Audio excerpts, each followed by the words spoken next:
ಕೃಷಿ ಉತ್ಪನ್ನ ಮಾರುಕಟ್ಟೆ ಸಮಿತಿಗೆ ನಾನು 12/2/2024 ಒಂದು ನೋಟಿಸ್ ಕೊಟ್ಟೆ, ಅಪ್ಲಿಕೇಶನ್ ಕೊಟ್ಟೆ.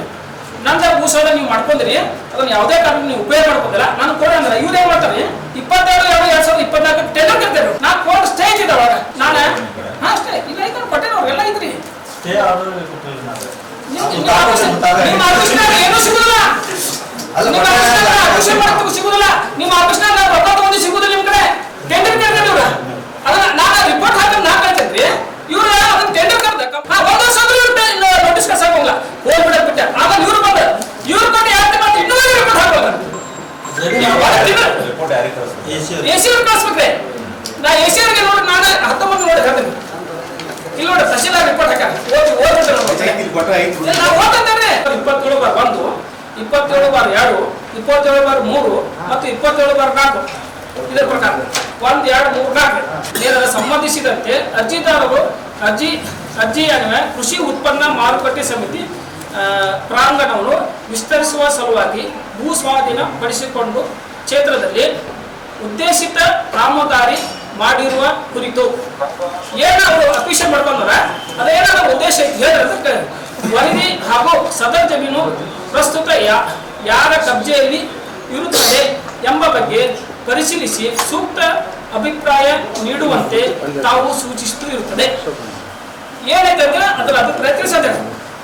ಅದರಂತೆ ಉಲ್ಲೇಖದ ಅನ್ವಯ ಕಂದಾಯ ನಿರೀಕ್ಷಕರು ಧಾರವಾಡ ರವರಿಗೆ ಸದರಿ ಪ್ರಕರಣವನ್ನು ಕಳುಹಿಸಿ, ಅಂದ್ರೆ ಅವ್ರು ತಹಶೀಲ್ದಾರ ಕಳಿಸಿರೋ ಗ್ರಾಮದ 27/1, 27/2, 27/3, 27/4 ಅನ್ವಯ ಸಂಬಂಧಿಸಿದಂತೆ ಧಾರವಾಡ ಕೃಷಿ ಉತ್ಪನ್ನ ಮಾರುಕಟ್ಟೆ ಸಮಿತಿ ಪರಾಂಗಣವನ್ನು ವಿಸ್ತರಿಸುವ ಸಲುವಾಗಿ ದಿನಾಂಕ 10/6/1995 ಭೂ ಸ್ವಾಧೀನಪಡಿಸಿಕೊಂಡಿದ್ದು ಇರುತ್ತದೆ. 1995 ಭೂ ಸ್ವಾಧೀನ ಮಾಡಿಕೊಂಡಾರ ಮತ್ತು ಸದರಿ ಜಮೀನು ಭೂ ಸ್ವಾಧೀನಪಡಿಸಿಕೊಳ್ಳುವ ಪೂರ್ವದಲ್ಲೇ ಇವರೇನು ಭೂ ಸ್ವಾಧೀನ ಪಡಿಸಿಕೊಂಡಾರಲ್ಲ ಅದರ ಪೂರ್ವದಲ್ಲೇ ಮನೆಗಳಿದ್ದು, ಅಲ್ಲಿ ನಮ್ಮ ಮನೆಗಳಿದ್ರಿ. ಸದರಿ ಜಮೀನು ಭೂ ಸ್ವಾಧೀನವಾಗಿ 28 ವರ್ಷಗಳಾದರೂ ಆಗಿದ್ದರು. 28 ವರ್ಷ ಆಗಿದೆ. 28 ವರ್ಷ ಆಗಿದ್ದರೂ ಯಾವುದೇ ಕಟ್ಟಡ ಇರುವುದಿಲ್ಲ. ಎಪಿಎಂಸಿ ಒಂದು ಕಟ್ಟಡ ಇಲ್ಲ, ಅವ್ರು ಕಬ್ಜಾ ತಗೊಂಡಿಲ್ಲ, ಉದ್ದೇಶಕ್ಕಾಗಿ ಉಪಯೋಗವಾಗಿರುವುದಿಲ್ಲ. ಯಾವ ಉದ್ದೇಶಕ್ಕಾಗಿ ಇವ್ರು ಮಾಡ್ಕೊಂಡಲ್ಲ 28 ವರ್ಷ ಆದ್ರೂ ಆ ಉದ್ದೇಶಕ್ಕೆ ಭೂ ಸ್ವಾಧೀನ ಏನೂ ಮಾಡ್ಕೊಂಡಿಲ್ಲ. ಹಾಗೂ ಯಾವುದೇ ಕಬ್ಜಾ ವಹಿವಾಟು ಇರುವುದಿಲ್ಲ, ಹಾಗೂ ಸಂಬಂಧಪಟ್ಟವರು ಯಾವುದೇ ಪರಿಹಾರ ಪಡೆದುಕೊಂಡಿರುವುದಿಲ್ಲ. ನಾವು 28 ವರ್ಷ ಆದ್ರೂ ನೀವು ಕಬ್ಜಾ ಮಾಡ್ಕೊಂಡ್ರು, ಉತ್ತರ ಹೆಸರು ಕುಂದಿಸ್ಕೊಂಡ್ರು, ನಾವು ಯಾವುದೇ ರೀತಿಯಂತ ಪರಿಹಾರ ತಗೊಂಡಿಲ್ಲ. ಯಾಕಂದ್ರೆ ನಮ್ಮ ಮನೆಗಳವ ನಾವು ಅದನ್ನು ಬಿಟ್ಟು ಕೊಡೋದಿಲ್ಲ, ಅದಕ್ಕಾಗಿ ನಾವು ಪರಿಹಾರ ತಗೊಂಡಿಲ್ಲ. ಇದು 1995 ಇಸ್ವಿಯಾಗ ಕೃಷಿ ಉತ್ಪನ್ನ ಮಾರುಕಟ್ಟೆ ಪರಾಂಗಣ ವಿಸ್ತರಣೆ ಮಾಡುವ ಸಲುವಾಗಿ ಸರ್ವೆ ನಂಬರ್ ಮಾಳಾಪುರ ಗ್ರಾಮದ 77/1, 2, 3, 4 ಒಟ್ಟು 2 ಎಕರೆ 26 ಗುಂಟೆನ ಅವರ ಅಧಿಕಾರಿಗಳು ಅಕ್ವಿಷನ್ ಮಾಡಲಿಕ್ಕೆ ಓಡಾಡ್ತಾರೆ.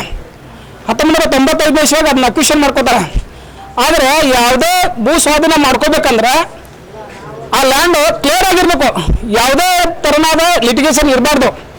ಯಾಕಂದ್ರೆ ಆ ಲ್ಯಾಂಡ್ 1973-74 ಇಸ್ವಿಯಲ್ಲಿ ರೈತ ಮತ್ತು ಟೆನೆಂಟ್ ದರ, ಮಾಲಕ ಮತ್ತು ಟೆನೆಂಟ್ ದರ ಇಬ್ಬರು ನಡುವೆ ಕೇಸ್ ಇರ್ತೈತಿ. ಅಂಥ ಕೇಸ್ ಇದ್ದಂಥ ಲ್ಯಾಂಡ್ಗಳನ್ನ ಅಧಿಕಾರಿಗಳು ಅದನ್ನು ಎಲ್ಲರಿಗೂ ಬೆದರಿಸಿ ಯಾವ ಕಾರಣಕ್ಕೆ ಅಕ್ವಿಷನ್ ಮಾಡ್ಕೊಂಡಾರ ಪರವಾಗಿಲ್ಲ. ಆದರೆ ಅಕ್ವಿಷನ್ ಮಾಡ್ಕೋ ಪೂರ್ವದಲ್ಲೇ ಅಲ್ಲಿ ಆ ಏರಿಯಾದಾಗ ಪೂರ್ತಿ ಸಾಕಷ್ಟು ಮನೆಗಳಿದ್ದು, ಎಲ್ಲಿ ಖುಲ್ಲಾ ಜಾಗ ಇರಲಿಲ್ಲ, ಆದರೂ ಅಕ್ವಿಷನ್ ಮಾಡ್ಕೊಂಡ್ರು ಪರವಾಗಿಲ್ಲ. ಆಮೇಲೆ ನಾವು ಸತತವಾಗಿ 28 ವರ್ಷ ಆಯ್ತು ಅಕ್ವಿಷನ್ ಮಾಡ್ಕೊಂಡು 28 ವರ್ಷ ಆಯ್ತು. ನಾವೊಂದು DC ಪತ್ರ ಬರಿತೀವಿ, ಈ ಅಕ್ವಿಷನ್ ಮಾಡ್ಕೊಂಡು 28 ವರ್ಷ ಆಯ್ತು, ನಮ್ಮ ಲ್ಯಾಂಡನ್ನು ನಮಗೆ ಬಿಟ್ಟು ಕೊಡ್ರಿ ಅಂತೇಳಿ ಕೊಡ್ತೇವೆ. DC ಅವರು AC ಅವ್ರಿಗೆ ಬರೀತಾರೆ, AC ಅವರು ತಹಶೀಲ್ದಾರಿಗೆ ಬರೀತಾರೆ, ತಹಶೀಲ್ದಾರು RIಗೆ ಬರೀತಾನೆ, RI ಮತ್ತು ತಲಾಟಿ ಕೂಡಿ ಒಂದು ವರದಿ ಕೊಡ್ತಾರೆ. ಲ್ಯಾಂಡ್ ಅಕ್ವಿಷನ್ 1995 ಇಸ್ವಿಯಾಗ ಆಯ್ತು. ಆ ಪೂರ್ವದಲ್ಲಿ ಅಲ್ಲೆಲ್ಲ ಮನೆಗಳಿದ್ದವು. ಈಗೂ ಅಲ್ಲಿ ರೈತರು ಅಲ್ಲಿ ಮನೆ ಕಟ್ಕೊಂಡಿದ್ದಾರೆ. ಯಾವುದೇ ಉದ್ದೇಶಕ್ಕಾಗಿ ಏನು ಅಕ್ವಿಷನ್ ಮಾಡ್ಕೊಂಡಿದ್ರು ಕೃಷಿ ಉತ್ಪನ್ನ ಮಾರುಕಟ್ಟೆ ಸಮಿತಿಯವರು, ಆ ಉದ್ದೇಶಕ್ಕಾಗಿ ಏನೂ ಕೆಲಸ ಮಾಡಿಲ್ಲ. ಅದು ಕೃಷಿ ಉತ್ಪನ್ನ ಮಾರುಕಟ್ಟೆ ಸಮಿತಿಯವ್ರ ಕಡೆ ಕಬ್ಜಾ ಇಲ್ಲ. ಅದು ಎಲ್ಲ ಅಲ್ಲಿರ್ತಕ್ಕಂಥ ಬಡ ರೈತರ ಕೈಯಾಗೈತಿ ಅಂತೇಳಿ ಹೇಳಿ ಅವ್ರು ಒಂದು ವರದಿ ಹಾಕ್ತಾರೆ. ಯಾವ ಉದ್ದೇಶಕ್ಕಾಗಿ ಅವ್ರು ಅಕ್ವಿಷನ್ ಮಾಡ್ಕೊಂಡಿದ್ರು ಅದು ಮಾಡ್ಕೊಂಡಿಲ್ಲ, ಅದನ್ನು ಬಿಟ್ಟು ಕೊಡಬೇಕಂತೇಳಿ ಮಾನ್ಯರ ಅವಗಾಣಿಗೆ ಅವರು ಒಂದು ಪತ್ರ ಬರೀತಾರೆ. ಅದೇ ರೀತಿ ಎಸಿ ಅವರು ಒಂದು ಕೃಷಿ ಉತ್ಪನ್ನ ಮಾರುಕಟ್ಟೆಗೆ ಒಂದು ಅರ್ಜಿ ಬರೀತಾರೆ. ಆ ಅರ್ಜಿಗೆ ಸುಮಾರು 3 ವರ್ಷದಿಂದ ನಾನು ಅರ್ಜಿ ಕೊಡಂತೀನಿ, ಅವ್ರು ಯಾವುದೇ ರೀತಿಯಂಥ ಪ್ರತಿಕ್ರಿಯೆ ನೀಡ್ತಾ ಇಲ್ಲ.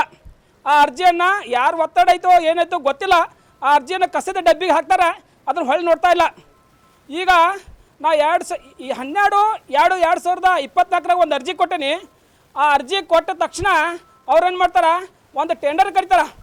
ಆ ಜಾಗೆಗೆ ಕಂಪೌಂಡ್ ಹಾಕ್ಬೇಕಂತೇಳಿ 22/2/2024 10 ದಿವಸ ಆದಮೇಲೆ ಒಂದು ಟೆಂಡರ್ ಕರೀತಾರೆ. ಟೆಂಡರ್ ಕರೆದು ಅದಕ್ಕೆ ಕಂಪೌಂಡ್ ಹಾಕಕ್ಕೆ ನೋಡಾಕ್ತಾರೆ. ಅದಕ್ಕೆ ಕಬ್ಜಾ ನಾವಿದ್ದೇವೆ. ಯಾವುದೇ ರೀತಿಯಿಂದ ಕೃಷಿ ಉತ್ಪನ್ನ ಮಾರುಕಟ್ಟೆ ಸಮಿತಿಯವ್ರ ಕಬ್ಜಾ ಯಾವುದೇ ರೀತಿಯಿಂದ ಇಲ್ಲೇ ಇಲ್ಲ. ನಾವು ರಿಪೋರ್ಟ್ ಹಾಕಂತ ಹೇಳ್ತೀವಿ.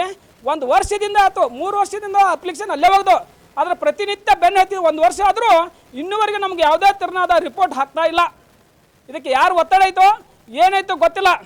ಆಸ್ತಿ ನಮ್ದಿದೆ, ನಾವು ಯಾವುದೇ ಕಾರಣಕ್ಕೂ ಬಿಟ್ಟು ಕೊಡೋಂಗಿಲ್ಲ. ಯಾಕಂದರೆ ನಾವು ಯಾವುದೇ ರೀತಿಯಿಂದ ಪರಿಹಾರ ತೊಗೊಂಡಿಲ್ಲ, ಏನೂ ತೊಗೊಂಡಿಲ್ಲ. ಅದಕ್ಕಾಗಿ ಮಾನ್ಯ ಡಿ ಸಿ ಅವರಾಗಲಿ, ಮಾನ್ಯ ಸರ್ಕಾರಿಗಳಾಗಲಿ, ಅಥವಾ ಕೃಷಿ ಉತ್ಪನ್ನ ಮಾರುಕಟ್ಟೆ ಸಮಿತಿಯ ಎಲ್ಲ ಅಧಿಕಾರಿಗಳಾಗಲಿ ವಿನಂತಿ ಮಾಡ್ಕೊಳ್ಳೋದೇನೆಂದರೆ, ಆಸ್ತಿ ನಮ್ಮದೈತಿ, ಅದನ್ನು ಯಾವುದೇ ರೀತಿಯಿಂದ ಪರಿಹಾರ ನಾವು ತೊಗೊಂಡಿಲ್ಲ. ಅದಕ್ಕೋಸ್ಕರ ದಯಮಾಡಿ ನಮ್ಮ ಆಸ್ತಿನ ನಮಗೆ ಬಿಟ್ಟು ಕೊಡ್ಬೇಕಂತೇಳಿ ನಮ್ಮ ಮಾಧ್ಯಮ ಮುಖಾಂತರ ತಮ್ಮ ಎಲ್ಲರಿಗೂ ಕೇಳ್ಕೊತೀನಿ. ಮತ್ತು ಇಷ್ಟ ಅಲ್ಲದೆ ಅದ್ರ ಮೇಲೆ ಸ್ಟೇ ಇದೆ.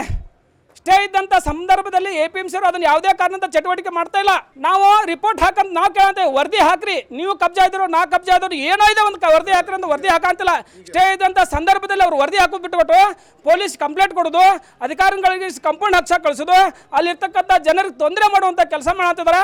ಮಾಧ್ಯಮದ ಮುಖಾಂತರ ನಾನು ಕೇಳ್ಕೋದು ಇಷ್ಟೇ, ನಮ್ಮ ಜಾಗವನ್ನು ನಮಗೆ ಬಿಟ್ಟು ಕೊಡ್ರಿ ಅಂತೇಳಿ ಈ ಮೂಲಕ ನಾನು ತಮ್ಮಲ್ಲಿ ಎಲ್ಲರೂ ಕೇಳ್ಕೊತೀನಿ.